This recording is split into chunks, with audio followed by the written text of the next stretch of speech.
este capítulo se ha tocado en los primeros versículos y hoy vamos a continuar en los versículos en donde se quedó el pastor Jaime la semana pasada, Romanos 12.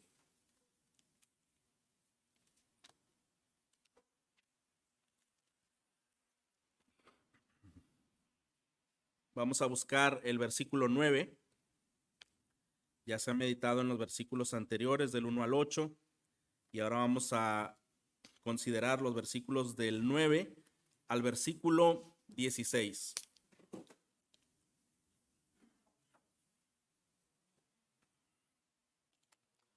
Bien, una vez que ha situado esta lectura, le animo que lo haga allí desde su lugar, en silencio, meditando, y yo voy a dar una lectura audible para que podamos estar juntos en este texto.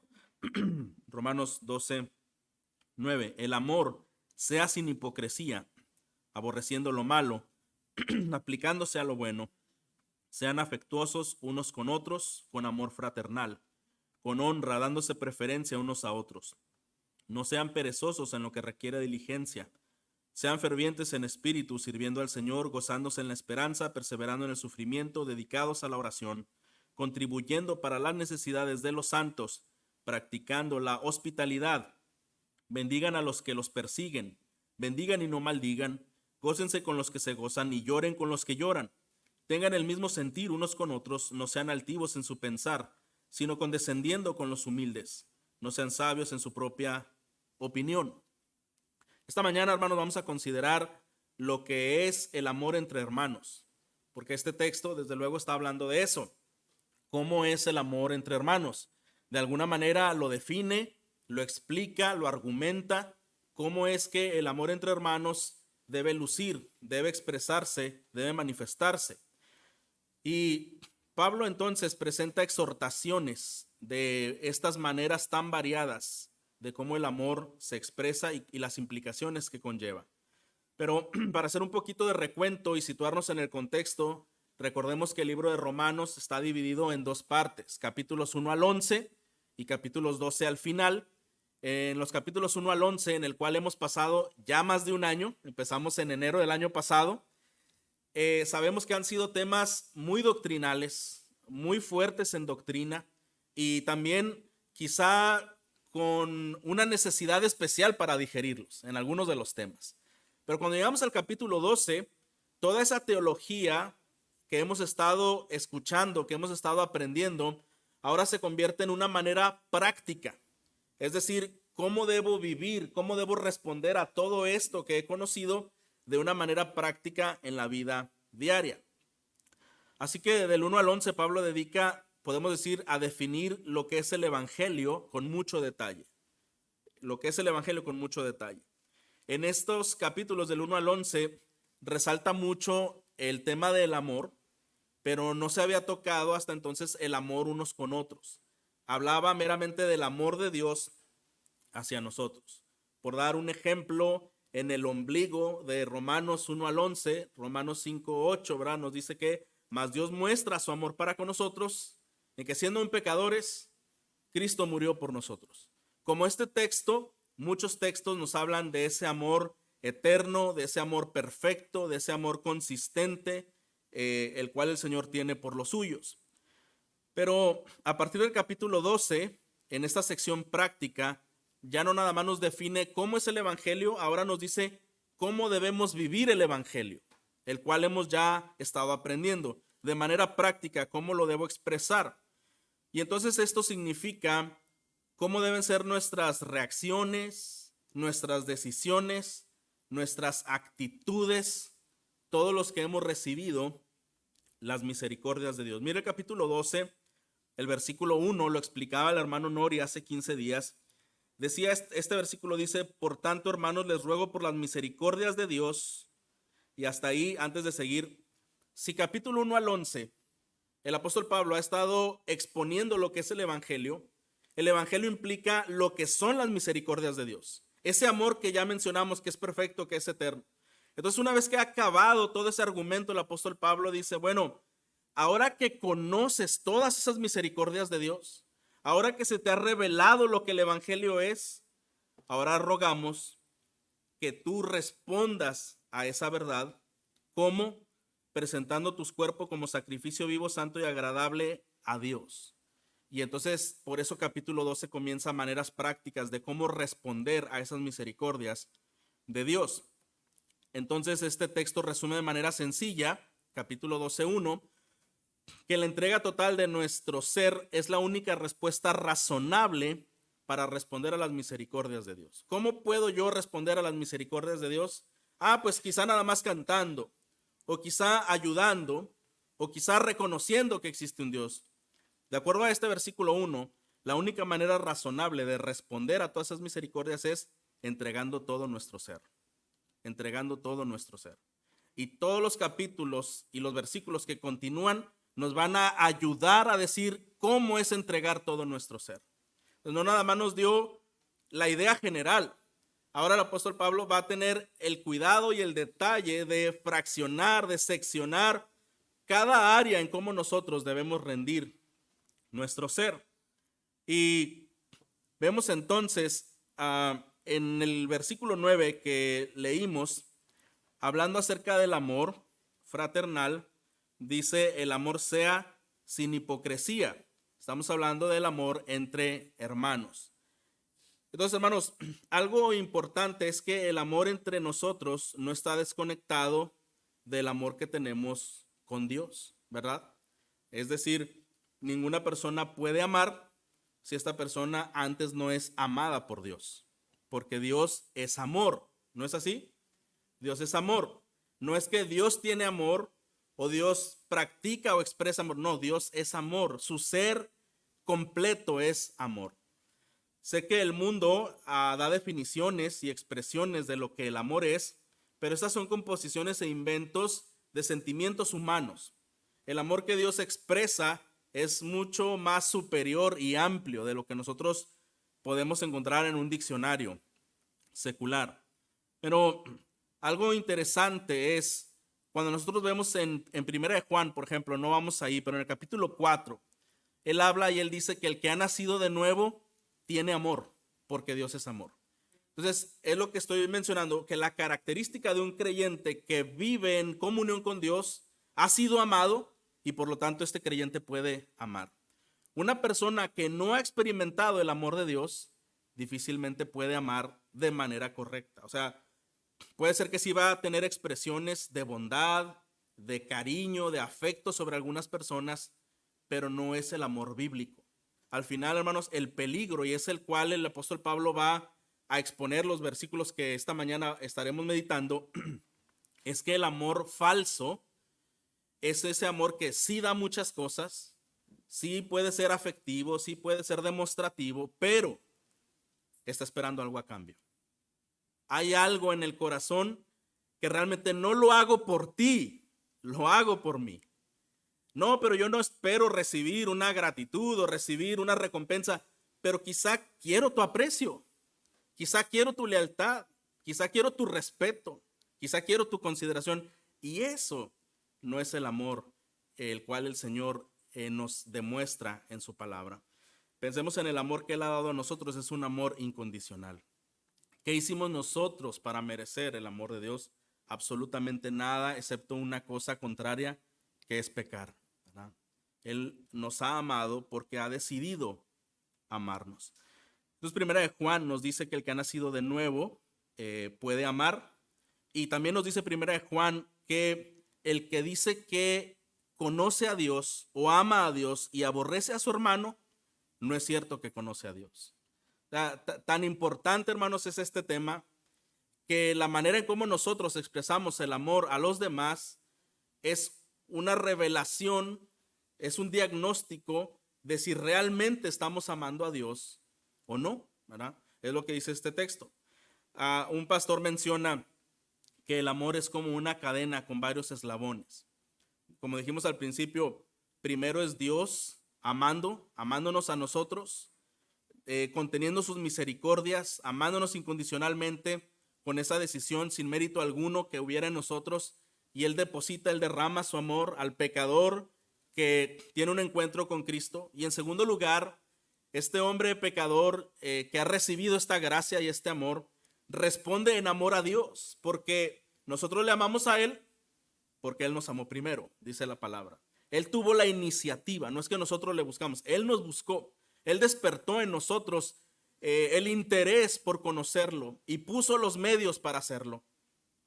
Entonces el corazón reconoce a ese Señor y busca a ese Señor, pero esta cadena tiene un tercer eslabón en donde el que ama a Dios no lo va a demostrar solamente con una oración o con una declaración en sus palabras. Lo va a demostrar amando a sus hermanos. Lo va a demostrar amando a sus hermanos. ¿Se acuerda cuando el Señor Jesús le preguntó a Pedro, Pedro, ¿me amas? Y 3 veces, y al final le dijo, bueno, si me amas, apacienta mis ovejas, ¿verdad? Ama a tus hermanos, sirve a tus hermanos. Entonces, hermanos, el amor verdadero empieza amando a Dios que nos ha amado, y ese amor por Dios nos conduce a amar a los hermanos. Así que, hermanos, el amor demostrado a los hermanos se manifiesta, la semana pasada se dijo, poniendo los dones en operación para edificación del cuerpo de Cristo. Cuando el Señor pone esta capacidad de poder ser bendición a la iglesia a través de un don espiritual, la manera de demostrar amor es cuando ese don espiritual dado por Dios lo estamos poniendo en ejercicio para provecho de los hermanos, ¿verdad? Porque poner un don en práctica, hermanos, requiere dedicación, requiere oración, requiere disciplina, requiere constancia, requiere humildad, entre muchas otras cosas. Entonces, una de las maneras en que un creyente muestra amor es poniendo su don en operación para la edificación de la iglesia, del cuerpo de Cristo.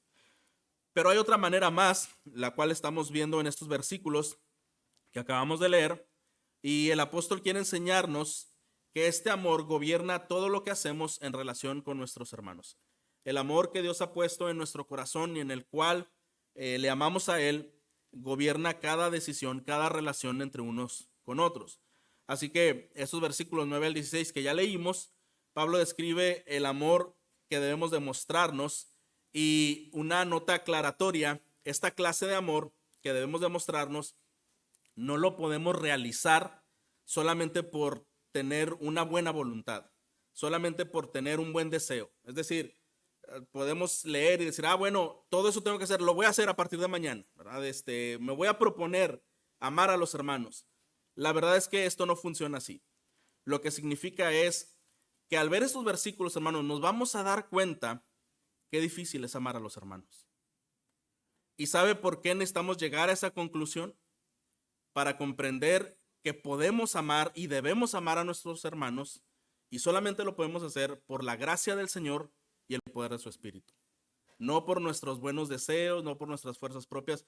Eso es insuficiente. Cualquier cosa es insuficiente para poder amarnos unos a otros si no es por la gracia de Dios y el poder de su Espíritu Santo. Así que al meditar en toda esta lista de expresiones de amor, debemos pensar en lo siguiente, hermanos. ¿Por qué el Señor desea que meditemos acerca de cómo es el amor entre hermanos, cómo es el amor fraternal?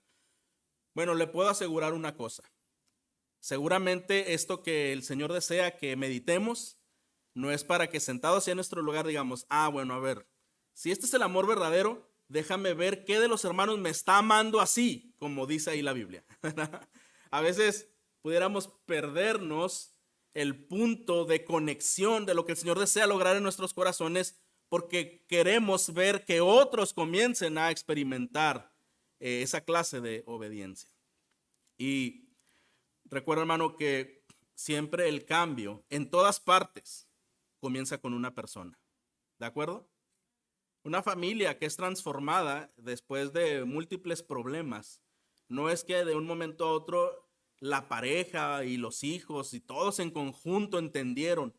Normalmente es una persona quien el Señor ha demostrado, ha revelado su voluntad, y esta persona en obediencia comienza a hacer cambios. Y desde luego quizá a esta persona le tocará sufrir mucho, pero nuevamente es por gracia del Señor, por el poder del Espíritu, que se puede lograr el amor demostrativo a nuestros hermanos.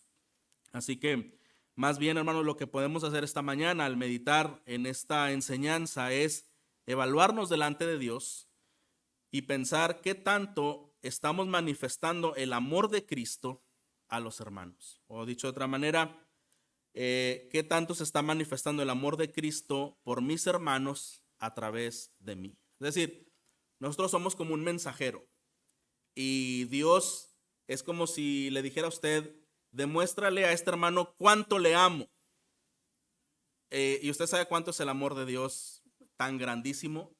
No me imagino teniendo un mensaje tan importante de una manera tan parca, tan inexpresable, decir, Dios te ama, ¿verdad?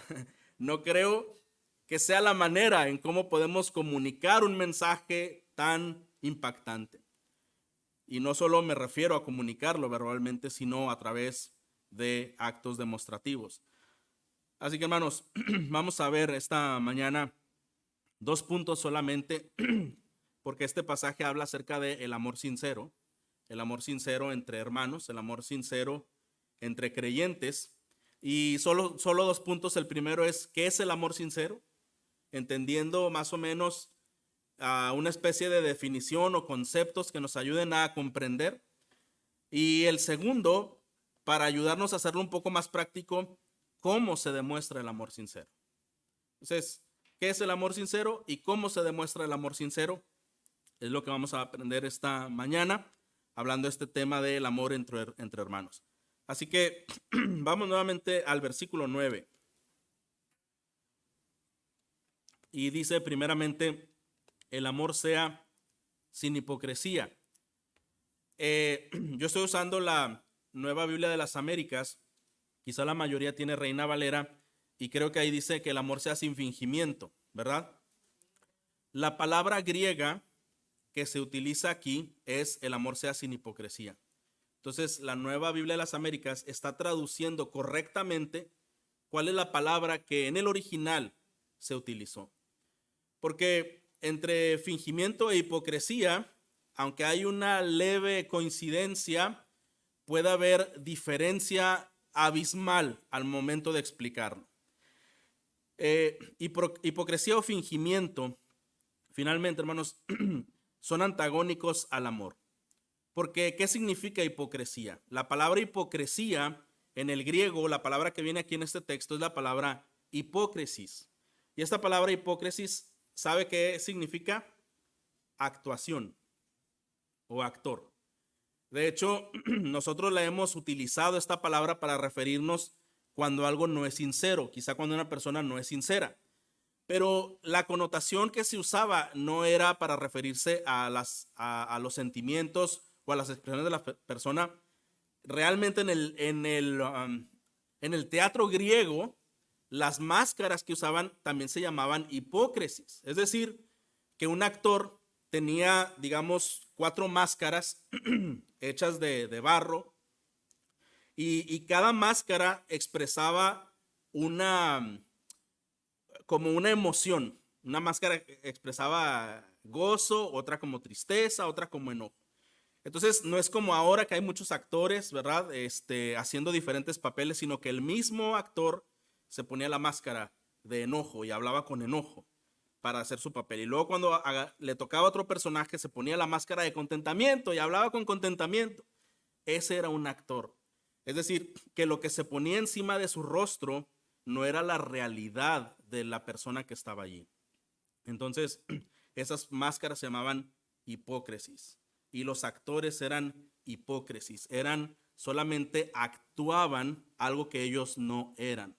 Y lo que está diciendo aquí el apóstol Pablo es bien importante, hermano. Lo que está diciendo es, tu amor no sea actuado, ¿verdad? No sea actuado, no sea ensayado y, y de alguna manera fabricado y producido de tal manera que para que tú puedas tener un amor fingido o hipócrita, normalmente el actor lo que quería hacer era lograr una respuesta del público. Quería convencer al público de lo que él estaba haciendo para consternarlo, para atraparlo en el diálogo o en la escena que él estaba interpretando.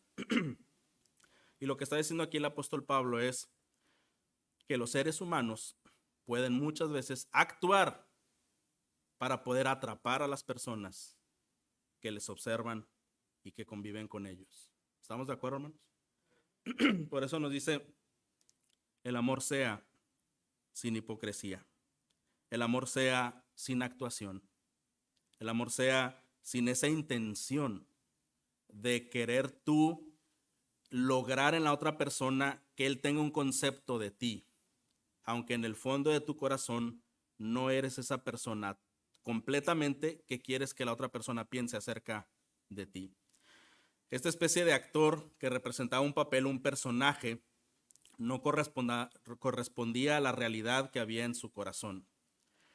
Entonces, un ejemplo de hipocresía, por ejemplo, hermanos, puede manifestarse incluso en los actos más admirables de dar, porque sabemos que el amor más convincente es un amor que se demuestra de alguna manera, ¿verdad?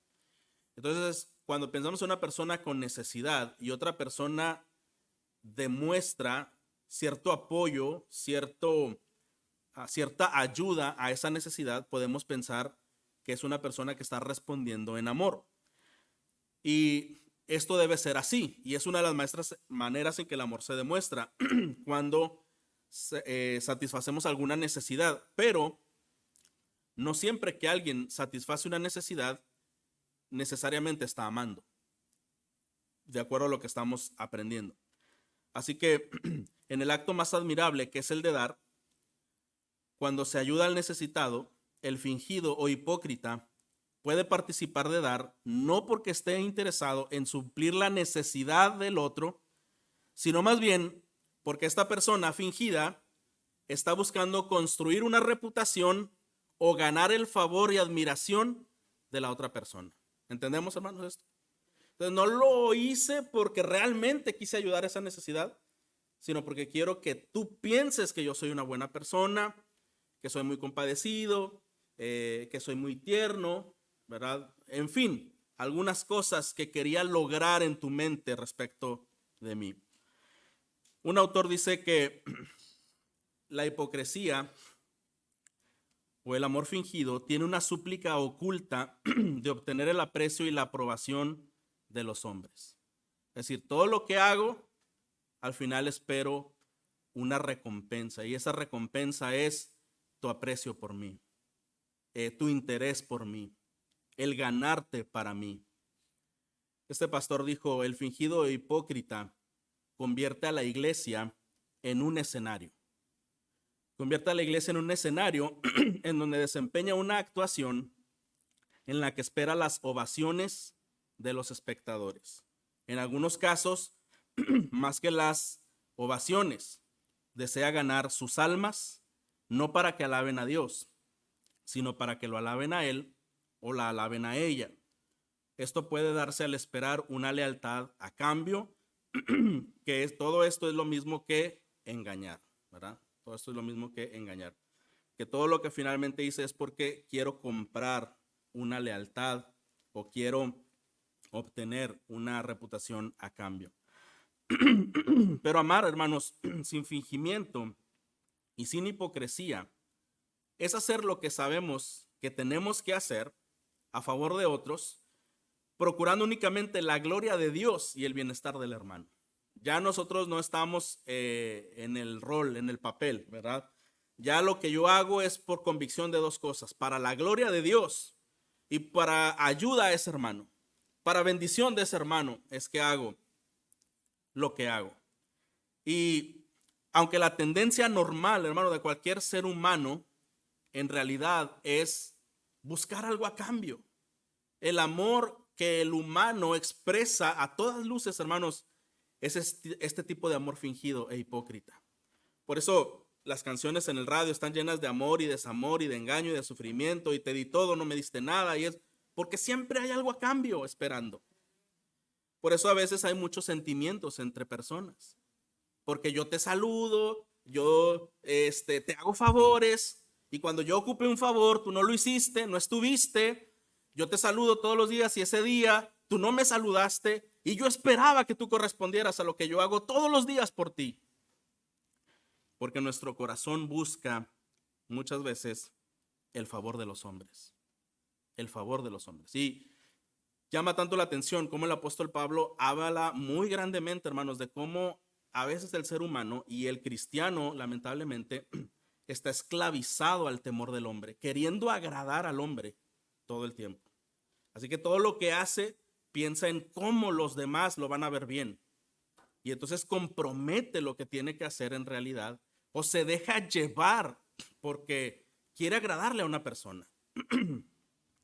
Y esto es lo que el amor sin fingimiento es distinto. Solamente busca la gloria de Dios y el bienestar de su hermano. Así que, hermano, aunque la tendencia natural del ser humano es ser fingido, aunque la tendencia natural del ser humano es ser recompensado a cambio por lo que hace, como creyentes, cada uno de nosotros, los que somos creyentes, hemos sido librados de esa esclavitud por medio de la sangre de Cristo. ¿No es así? Nosotros no tenemos que vivir para agradarle a las personas. Está bien, pues si alguien me agradece, me quiere, gloria a Dios por ello. Y si no, no nos vamos a morir. Amén. Tenemos que seguir haciendo lo que el Señor nos ha pedido, debemos seguir haciendo. Por lo tanto, lo que nosotros debemos saber es que el Señor desea en nosotros que podamos expresar nuestras mejores acciones para bien de su pueblo sin esperar algo a cambio. Así que, aunque la tendencia normal del ser humano es pensar en recibir cosas a cambio, nosotros que hemos sido librados de esa esclavitud, es lo que dice el apóstol Pablo en el 12:1, por las misericordias de Dios. Esas misericordias habla de cómo ya nos libertó de toda esclavitud. Toda cadena de esclavitud el Señor ya la rompió. Ya no hay nada a lo cual nosotros nos tengamos que someter, aunque nuestro corazón nos indique que debemos de hacerlo, debemos creerle a Dios. Y quizá debemos hacernos esta pregunta: ¿por qué un creyente entonces no necesita buscar la aprobación de los hombres? La respuesta es simple: porque Cristo compró ya mi alma, compró para mí la aprobación de Dios y fue a precio de su sangre. Cristo compró para mí la aprobación de Dios y fue a precio de su sangre. No es la aprobación de una persona. Cristo compró por mí la aprobación de Dios. La última palabra que verdaderamente importa. Y ya fue comprada a precio de sangre. Entonces Dios puso en nosotros la justicia perfecta de su Hijo, como lo hemos visto ya en los capítulos anteriores, para que no necesitemos, hermanos, buscar la aprobación y el cariño de las personas. Ahora, no me malentienda, no estamos aquí diciendo que seamos personas indiferentes, sin afecto y que no nos importa nada, ¿verdad? No. Yo sé que son estímulos el afecto, ¿no es así? Son estímulos y también son bendiciones de Dios. Y no debemos creer que toda persona que es afectiva, que es demostrativa, es fingida. Más bien lo que estamos diciendo es que evaluemos si nuestros afectos y nuestras demostraciones verdaderamente son libres de hipocresía. Es lo que queremos evaluar. No decimos que la persona que es afectiva, que la persona que es demostrativa, que la persona que expresa con palabra o con alguna forma no lo está haciendo de corazón. En ninguna manera podemos decir eso. Al contrario, sí debemos hacerlo de esa forma, pero con la intención adecuada. Entonces, Dios ha comprado, Cristo ha comprado para nosotros la aprobación de Dios a precio de sangre, y Dios puso en nosotros esa justicia perfecta para que no necesitemos entonces la aprobación y el cariño de las personas. Sin embargo, otro punto aclaratorio, hermanos, no debemos confundir la obediencia con hipocresía. ¿Por qué decimos esto?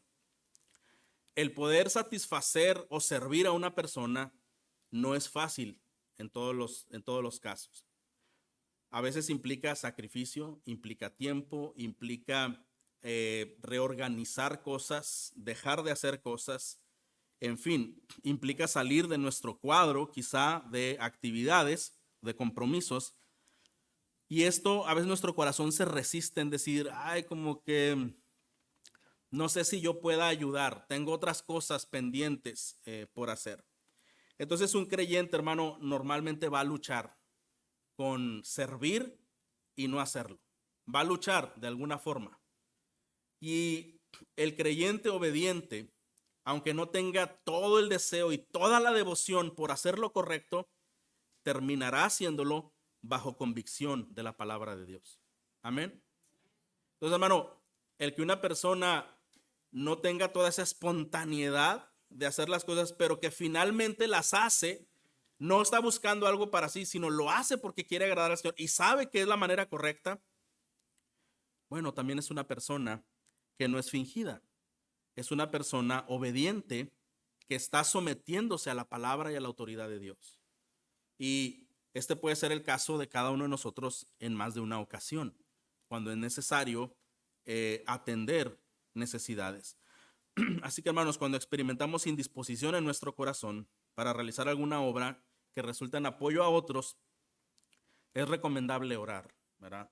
Recomendable orar porque esta situación de nuestro corazón cambie y podamos ser accesibles y podamos ser compasivos y pedirle al Señor que nos ayude a ponernos en el lugar de aquella persona que tiene una necesidad. Entonces, podemos orar cuando nuestro corazón esté luchando contra esas cosas.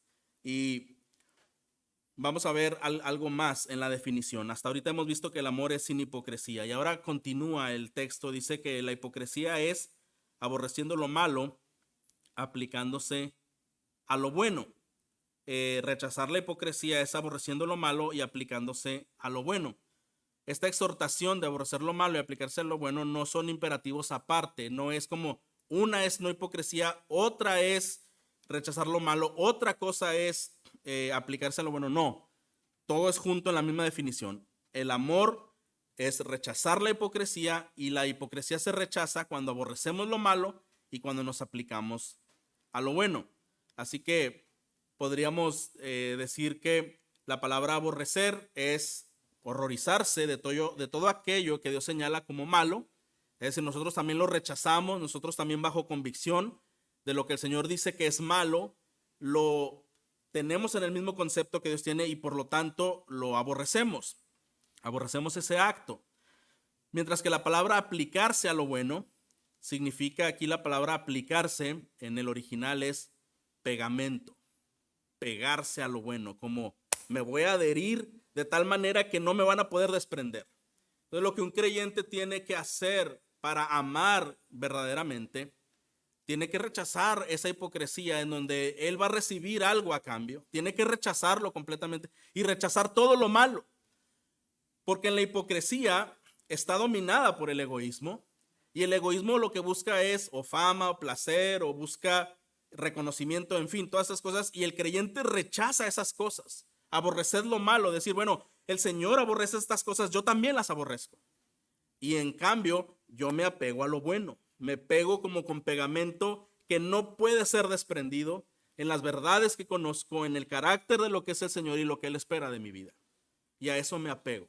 No doy lugar a pensar qué tan importante soy yo, qué tan bueno soy yo, sino realmente hago lo que tengo que hacer.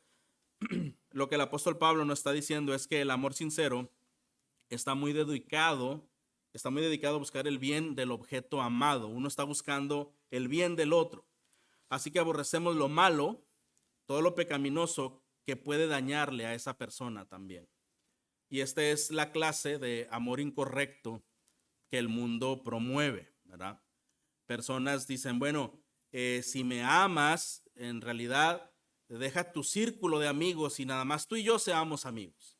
Si me amas, deja, ¿verdad? Aquellas cosas, deja tu familia, deja la iglesia y yo quiero ser la persona más importante en tu vida. Eso no es el amor que la Biblia está expresando, hermano. El verdadero amor es cuando un creyente quiere el bien de la otra persona.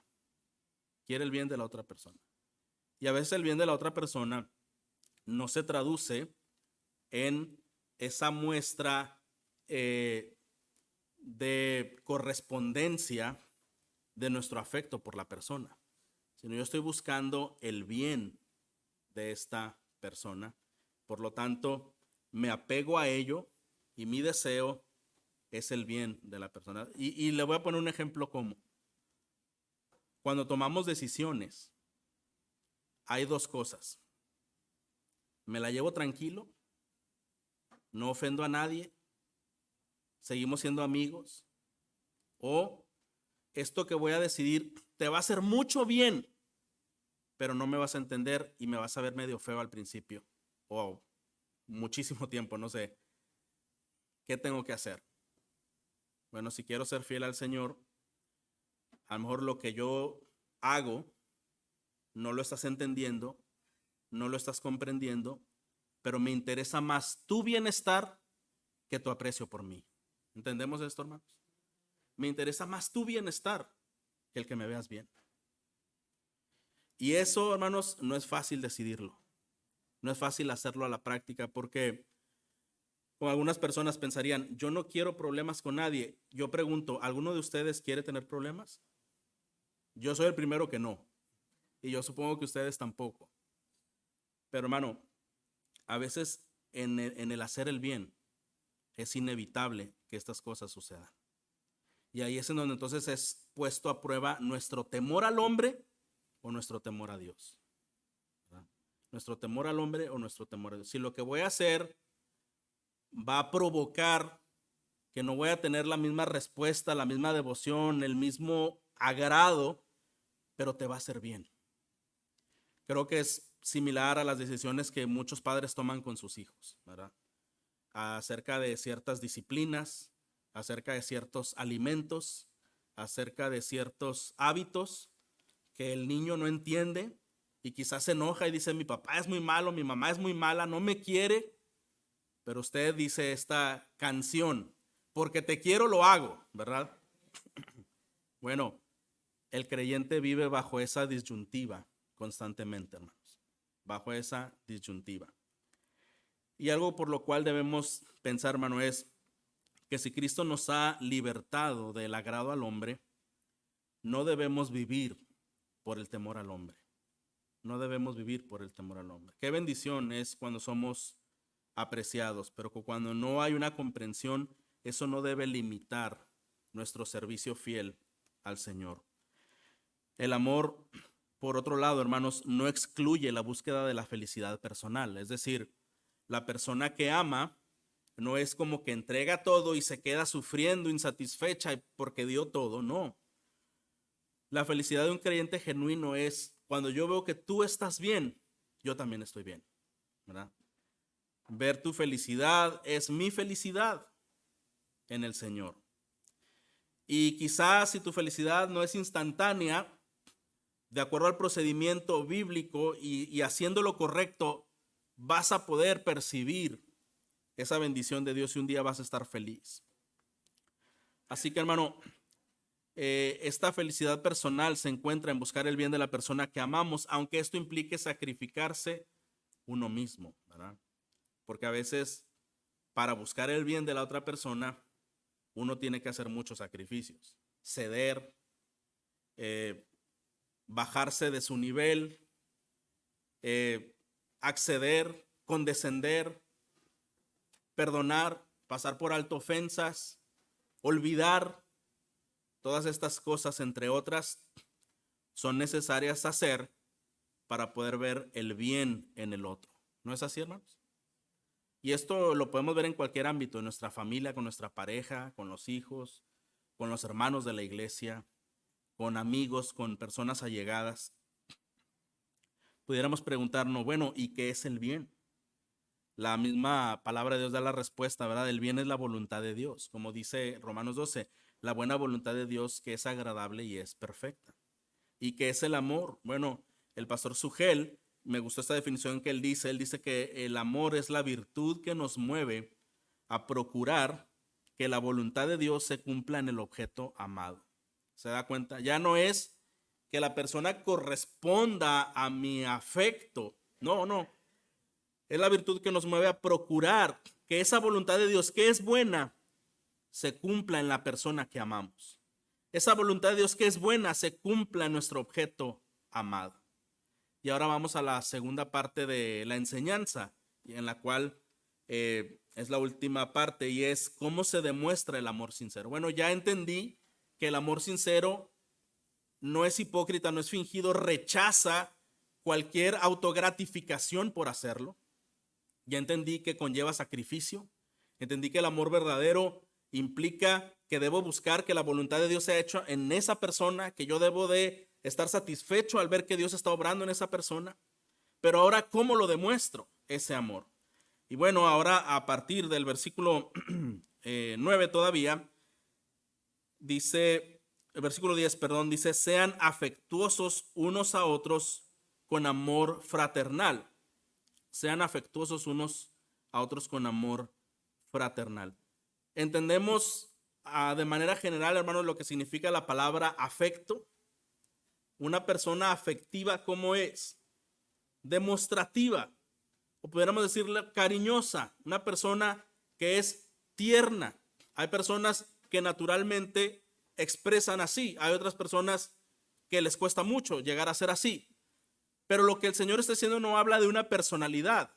Lo que el Señor dice que nuestro amor debe ser afectuoso, demostrativo, significa que debe haber una conexión emocional legítima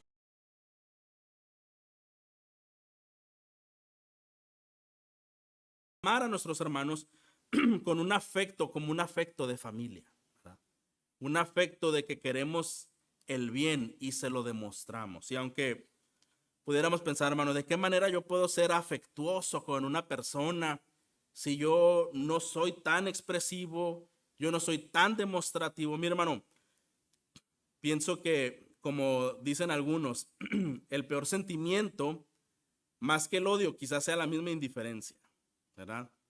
Pero el poder demostrar afecto, creo que es por lo menos cuando hay una conexión visual, una conexión facial de sonrisa, ¿verdad?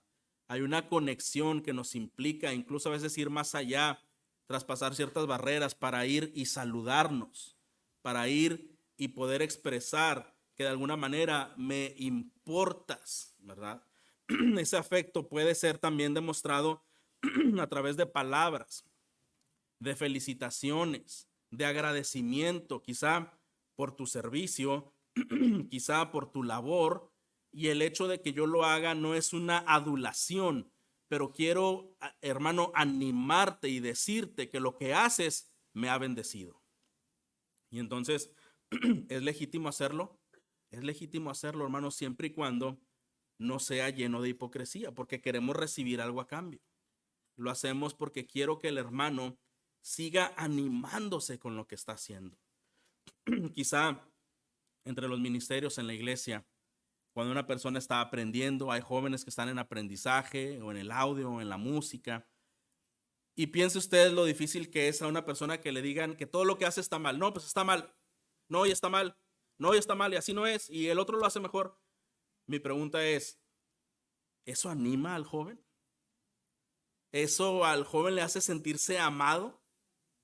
Por supuesto que no. O pues no le digo nada, ¿verdad? No le hago una mirada fea y lo fulminé y ya. No, no, no, hermano.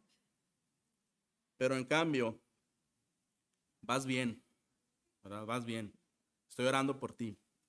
Espero que vayas mejorando. Sé que a lo mejor te complicaste esta ocasión. Espero que la otra estás mejorando en lo que te pueda ayudar. Hermano, eso es demostrar el afecto. Eso es demostrar el afecto. No es ver mal a una persona porque se equivocó o porque yo creo que se equivocó. Es realmente interesarme por su crecimiento, por su bienestar. Y sabe, ¿sabe por qué es difícil el ser afectuosos, hermano? También porque lo que nuestros ojos físicos son más propensos a ver son los defectos de los demás. ¿No es así? Ver los defectos y ver las debilidades de los otros. Pero hermano, ¿cómo podemos luchar contra eso? Que vemos los defectos o rápidamente nos hacemos juicios en nuestra mente y eso cambia nuestro rostro, cambia nuestro sentir. Bueno, los creyentes debemos de ir a la Escritura, porque cuando vamos a la Escritura, hermanos, recordamos que el Dios Trino desde la eternidad eligió amar a ese hermano al cual estás viendo muchas fallas. Desde la eternidad, desde antes que tú y yo naciéramos y naciera todo este mundo, Dios había elegido ya amar a ese hermano. Y cuando yo recuerdo que el Señor le ha amado entrañablemente, demostrativamente, perfectamente, entonces puedo yo saber que Dios le ha amado a pesar de que Dios sabía que este hermano tenía sus luchas de carácter e incluso luchas en sus acciones. Por lo tanto, si el Señor le ama, yo le amo, ¿verdad? Si el Señor es paciente, yo también soy paciente. Si el Señor le puso ahí por alguna razón, yo respeto esa razón, ¿verdad? Y es ir a las Escrituras, que confrontan muchas veces nuestros propios sentimientos. Aún así, Cristo ha decidido derramar su sangre por cada hermano para hacer suyos, para hacerlos suyos. Así que, hermano, el Espíritu Santo está haciendo la obra de transformación en ese creyente. Recordar estas verdades nos ayudan a ver a los hermanos ya no con nuestros ojos humanos, sino con los lentes del Evangelio. ¿Qué más? Versículo 10. Sean afectuosos unos con otros con amor fraternal, con honra, dándose preferencia unos a otros. Bueno, esto es parecido a lo que dice Filipenses 2, que dice: nada hagáis por contienda o por vanagloria, antes bien estimándose cada uno como superior a sí mismo. Lo que está diciendo, hermano, es que el ser humano batalla mucho con los celos. Normalmente cuando una persona tiene un ascenso, tiene un beneficio, tiene un logro, el ser humano, lejos de gloriarse con él, animarse con él, alegrarse con él, se entristece y dice: yo soy más inteligente que él, yo he sido más fiel, yo tengo más años, yo tengo más experiencia, yo he sido más constante, y por qué él o ella está ahí y yo estoy aquí. Y otra vez, hermano, esta clase de sentimientos revelan de nosotros que a veces no dejamos lugar a la palabra de Dios en nuestra mente, y que tenemos un Dios que es soberano, y que todo lo que Él decide hacer en su perfecta sabiduría y soberanía tiene propósitos especiales y correctos. Y yo no sé la razón por qué él o ella está ahí y yo estoy aquí, no la sé. Lo que sé es que Dios no se equivoca. Eso es lo que sé. Y eso aumenta mi fe, eso alimenta mi fe. Así que yo debo gloriarme con el hermano que es bendecido, reconocido de alguna manera, rechazando los celos. Yo debo preferir su honra por encima de la mía. Debo preferir su honra por encima de la mía. Y sabe, hermano, esto es de gran bendición cuando no estamos buscando que las personas escuchen lo que hago, conozcan lo que hago para que sepan quién soy. No es necesario, no es necesario. Pero quizá pudiéramos ver a otro hermano del cual queremos que este hermano sea reconocido, sea animado, y podemos decir algunas de sus cualidades. Y no necesitamos exhibir nuestras credenciales. No es ese el papel que nosotros debemos hacer. Versículo 11.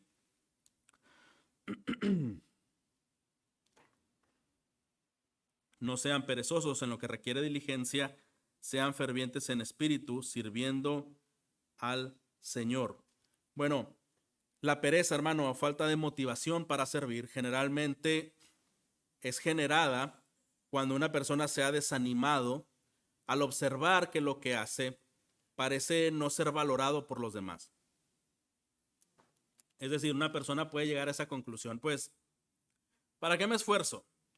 Si al final, aunque lo haga excelente o lo haga más o menos, la respuesta va a ser la misma. La actitud de los demás hacia mí es igual, no por eso voy a tener algo mayor. Entonces, pues no vale la pena a veces esforzarse mucho. Bueno, otra vez, estos son los pensamientos humanos que pueden invadir a una persona y puede caer en pereza, puede caer en falta de motivación porque se ha desanimado. Pero le voy a citar una frase que dice el autor C.S. Lewis, que es muy interesante, y él dice: si tú no quieres que te rompan el corazón, no se lo des a nadie. Si tú no quieres que te rompan el corazón, no se lo des a nadie. Lo que esto significa es, debemos recordar otra vez, hermanos, que nuestro compromiso es con el Señor y no con la gente. Amén. Nuestro compromiso es con el Señor y no con la gente. Entonces, ¿qué me puede motivar a buscar mi servicio, mi excelencia, mi esfuerzo, mi esmero? La gloria de Dios. Saber que lo hago para el Señor y no para los hombres. Así que, hermano, nosotros podemos servir con entusiasmo aún a personas que son difíciles, aún personas que quizá no expresan gratitud en el servicio al Señor, pero es necesario servir incluso a personas que no responderán con amor a las muestras de amor y servicio que usted y yo quizá demostremos. Aún así, debemos seguir sirviendo en amor. Es muy sabio, hermanos, entonces predicarnos la palabra, esto que dije y cité, todo lo que hagamos, hagámoslo de corazón como para el Señor y no para los hombres. Es necesario recordar esto. Versículo 12 nos dice también, gozándose en la esperanza, perseverando en el sufrimiento, dedicados a la oración. Esta cadena de varias que parecen ser varias cosas es una sola. Pablo escribió que él estaba gozoso de saber que el amor de los hermanos estaba impulsado por causa de la esperanza en el Señor. Usted recuerda, Pablo escribe en otras cartas que él está agradecido y está contento por ver el amor de los hermanos, que era un amor que estaba fundado en la esperanza en el Señor. Es decir, que era un amor fundado por una esperanza futura, por la obra de Dios, por la gloria de Dios, por quién es Dios, y no por respuestas presentes y respuestas de los seres humanos. Entonces, lo que Pablo nos dice es que la razón por la que muchas veces somos egoístas, hermanos, es porque pensamos que nos debemos cuidar a nosotros mismos y si no nadie lo hará. Y esto es quitar los ojos de la gloria, de la esperanza y de la recompensa que tenemos en los cielos. Dicho de otra manera, a veces el creyente puede decir, bueno, yo no me voy a desgastar mucho, ni voy a servir mucho porque yo sé que la gente es malagradecida. Y yo me voy a herir si una persona no me agradece o tiene una actitud rara conmigo, no lo voy a soportar, entonces mejor no me meto. ¿Sabes, hermano? No debe ser esa nuestra actitud. Nuestra respuesta en realidad es saber esto. Nuestro gozo y nuestro amor no viene por la recompensa terrenal que un ser humano nos pueda dar o el afecto que una persona nos pueda dar. Es una gloria, una esperanza que está reservada en los cielos. Lo que significa, hermanos, es que es imposible gozarnos en la esperanza y perseverar en el sufrimiento a menos que estemos dedicados a la oración. Y sabe, hermano, a veces Dios permite tratar con personas difíciles en cualquier ámbito, en el trabajo, en la familia, en la iglesia, porque eso nos hace estar en constante oración. ¿No es cierto? Mire, a veces quizá usted dice, pues ya pasé algunas luchas muy fuertes, ya tengo cierta edad, ya pasé varios problemas, ya me la quiero llevar tranquila. O algunos dicen, yo ya no estoy para eso, ¿verdad? Ya no estoy para problemas. Y apenas está diciendo, y órale, ahí viene otro problema, ¿verdad? Y uno dice, pero ¿por qué, verdad? Y ¿sabe que ese es un recordatorio? No dejes de orar. Porque oraste porque había una situación pasada y el Señor mostró su gloria, su gracia, hizo lo que tenía que hacer. Sigue orando. Y si no lo estás haciendo con la intensidad correcta y vienen estas dificultades, es un recordatorio que no debemos dejar de orar. No debemos dejar de orar que el Señor nos sostenga, nos permita sufrir las situaciones, nos permita ser útiles, nos permita ser de bendición para otros e incluso nos permita orar por personas que están mostrando no una madurez conforme al Señor. Vemos una área de oportunidad, orar por el ánimo de un hermano, por la actitud de un hermano, en fin, por muchas cosas el Señor nos puede indicar que debemos de seguir orando. Así que, hermanos, es necesario sabernos demasiado amados, como dije hace un momento, desde la eternidad el Señor ya nos amó. Desde la eternidad ya nos amó. Esto es devastador y aplastante contra un argumento de una persona que en este mundo quizá no me ame. El Señor me ha amado desde la eternidad, ¿verdad? Y no solo me ha amado de la eternidad, lo ha demostrado a través de dar la vida de su Hijo Jesucristo en la cruz por mi bien.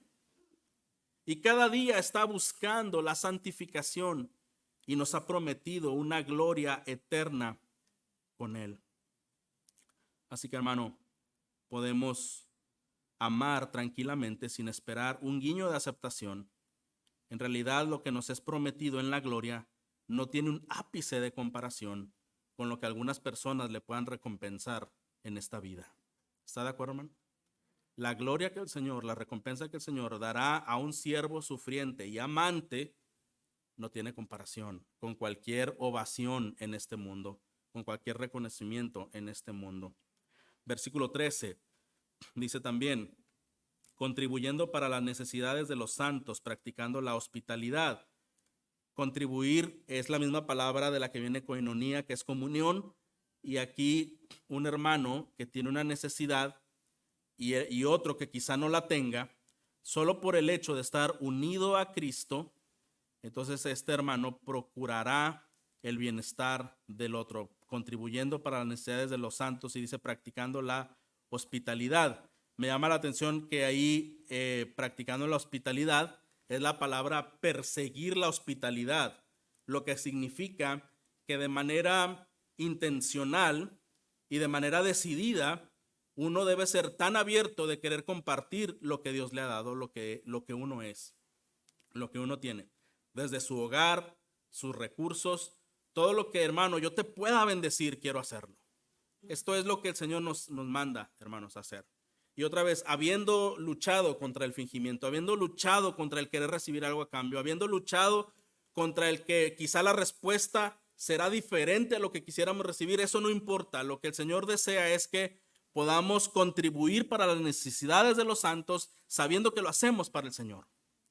Y esto nos debe mover en convicción de perseguir la hospitalidad, de saber activamente de qué manera puedo ser bendición para ti.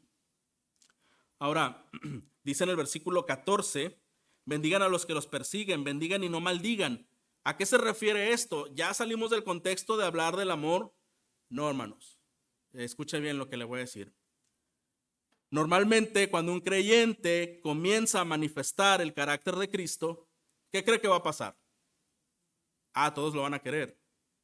Cuando un creyente está comenzando a experimentar, a manifestar el carácter de Cristo, entonces todos le van a amar y entonces va a ser bendecido de parte de los hombres. Esto es sencillo, hermano. Cuando un creyente comienza a manifestar el carácter de Cristo, va a ser tratado como Cristo. Amén. Cuando un creyente comienza a demostrar el carácter de Cristo, va a ser tratado como Cristo.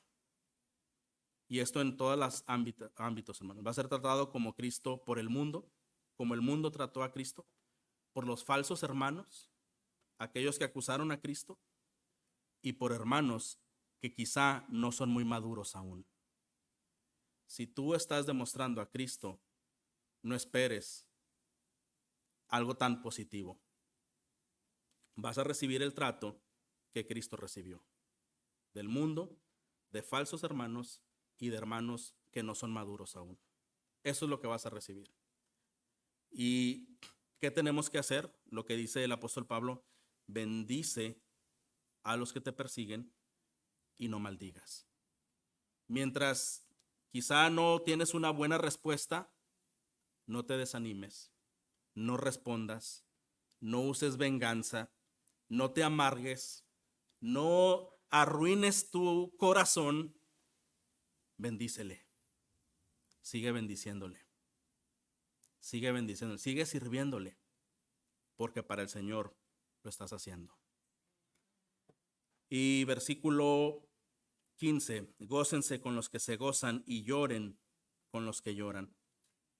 Esta parte nos dice, hermanos, como hay un pastor, un autor que se llama John Stott, y él dice, el amor jamás se aleja de las alegrías y de las penas, canta con ellas y sufre con ellas.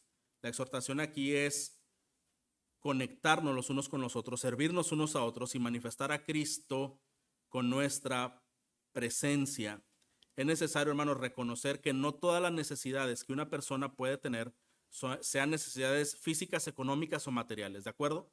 No siempre una persona va a tener necesidad física, económica o material. A veces pensamos que solo esas son las necesidades. Y algunas personas dirían, pero ¿qué tanto puede sufrir el hermano?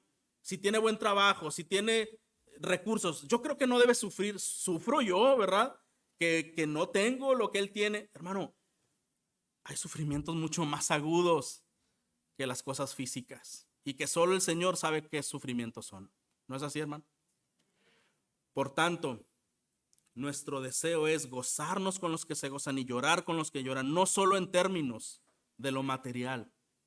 Hermanos, a veces ser presentes en la vida de una persona que está luchando en su vida, en su caminar como creyente.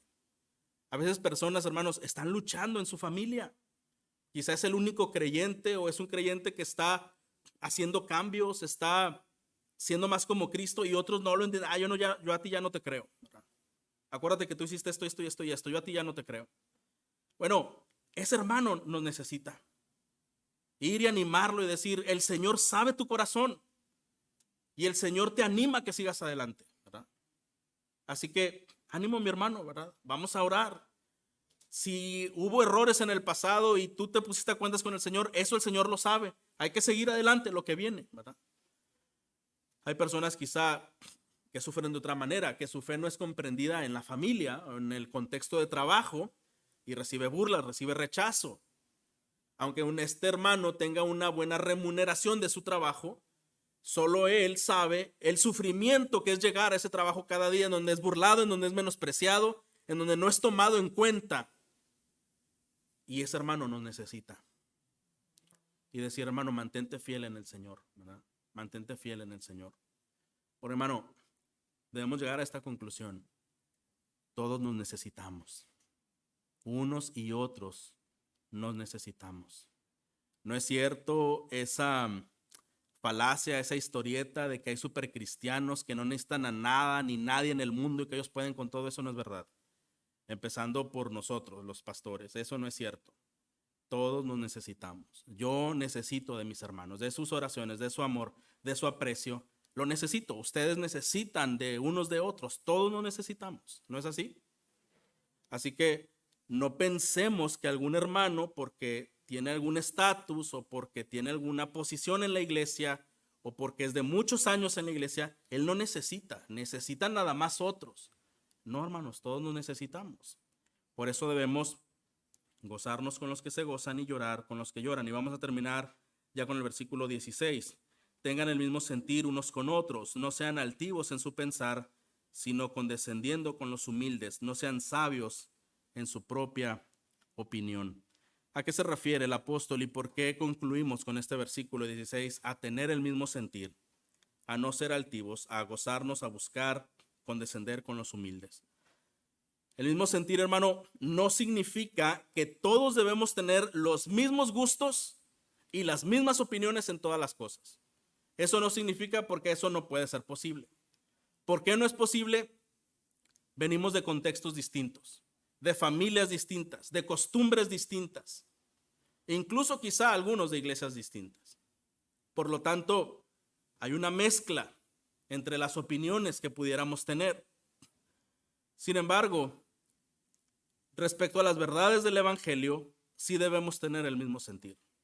Respecto al bien del evangelio, sí tenemos que tener el mismo sentir.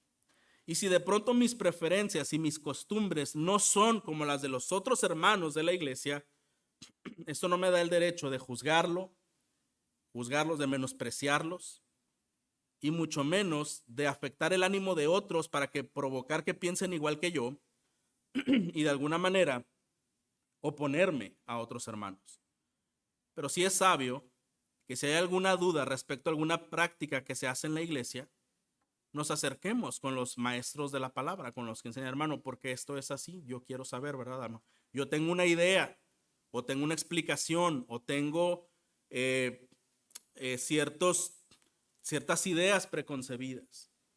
Y a la luz de la palabra de Dios, podemos despejar cualquier duda y podemos seguir en el mismo sentir correctamente. Esto es lo más correcto de hacer. Pero lo que el apóstol Pablo nos anima a no hacer es desde luego entonces a juzgarnos unos a otros, herirnos unos a otros y crear divisiones unos con otros porque no tenemos las mismas preferencias, los mismos gustos o incluso las mismas tradiciones en ciertas cosas. En realidad es el evangelio lo que nos debe de unir, hermanos. Así que cuando Pablo escribe esto, ¿sabe qué tiene en mente? Ya estamos concluyendo. Lo que él pasaba en las iglesias a las que él ministró y a las que él escribió cartas. A los Gálatas, a los Corintios, a los Efesios, a los Romanos. En todas estas iglesias, hermanos, había casi siempre un grupo pequeño dentro de la congregación que tenía la tendencia de concebirse que ellos eran más espirituales que los demás. En todas. Fíjese en Gálatas, hay una exhortación de Pablo. Fíjese en Romanos, fíjese en Corintios. Casi siempre había como un grupito que se creía como una élite. Y normalmente eran por cuestiones no evangélicas. Era porque es que nosotros somos judíos y ellos son gentiles. Es que nosotros ayunamos, guardamos el sábado y ustedes no lo hacen. Entonces nosotros somos más espirituales. Y Pablo tiene que venir y confrontarles y decirles, no es ni porque cómo te estás vistiendo supuestamente o lo que estás comiendo o estás dejando de comer. No es tampoco porque tú eres judío y el otro no lo es. Nada de eso tiene que ver con el amor, la aprobación que Dios tiene para uno de sus hijos. Así que, hermano, no existen élites especiales en las iglesias. Y Pablo tiene esto en mente. Él sabe que había estas élites, estos pequeños grupos en las iglesias que se concebían como o más espirituales, o más conservadores, o más justos, o más misericordiosos, más trabajadores, o más devotos, o más serviciales que todos los demás, por algunas obras que ellos practicaban. Entonces, si el Señor nos ha dado convicción, hermano, de hacer algunas cuestiones en nuestra fe privada, en nuestra vida personal, eso no nos hace mejores que otro hermano. Gloria a Dios, estamos nosotros en eso con el Señor, pero eso no nos hace como un cristiano de otro nivel en la iglesia, ¿no? La humildad y el amor, hermanos, son inseparables. Por lo tanto, nadie puede amar mientras alimente un orgullo en su corazón. Y ese es el problema. Por eso el apóstol Pablo nos advierte mucho al ministrar, al servir, al vivir devocionalmente. El corazón humano normalmente va a reclamar que quiere ser recompensado, quiere ser reconocido. Y otra vez, hermano, se requiere humildad. Para que exista amor entre nosotros, se requiere mucha humildad en cada uno. Porque la humildad, hermano, implica humillación. Cristo, para demostrarnos su amor, ¿qué tuvo que hacer? Se humilló a sí mismo y se humilló hasta lo sumo y lo hizo por amor. Y cada creyente es llamado a imitar a Cristo. Por tanto, hermano, cada uno de nosotros somos llamados a humillarnos hasta lo sumo por amor a los hermanos.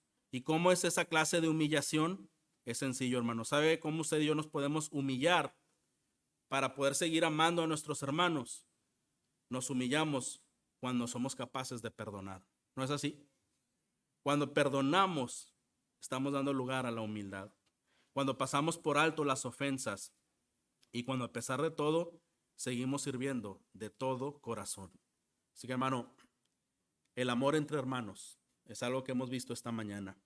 ¿Qué es el amor y cómo se manifiesta el amor?